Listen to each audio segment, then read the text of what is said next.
আসসালামু আলাইকুম। আজকে তোমাদেরকে আমি দেখাবো কিভাবে ক্যালকুলেটর দিয়ে খুব সহজে ত্রিকোণমিতিক কোণের মান নির্ণয় করে। তো চলো শুরু করা যাক। প্রথমে ধরো আমি সাইন 60 ডিগ্রির মান বের করবো। সাইন 60 ডিগ্রি, সাইন 60 ডিগ্রির মান ক্যালকুলেট করলে আমরা পাই হচ্ছে 0. তারপরে আমাদের কাজ কি, এই অ্যান্সারকে স্কোয়ার করব।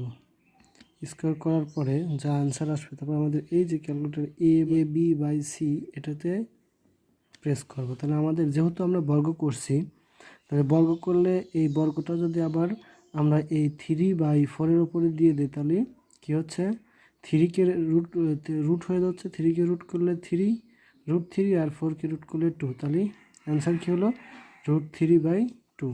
এমনইভাবে টেন আমরা 90 ডিগ্রির মান বের করি, বা টেন 30 ডিগ্রির মান বের করি।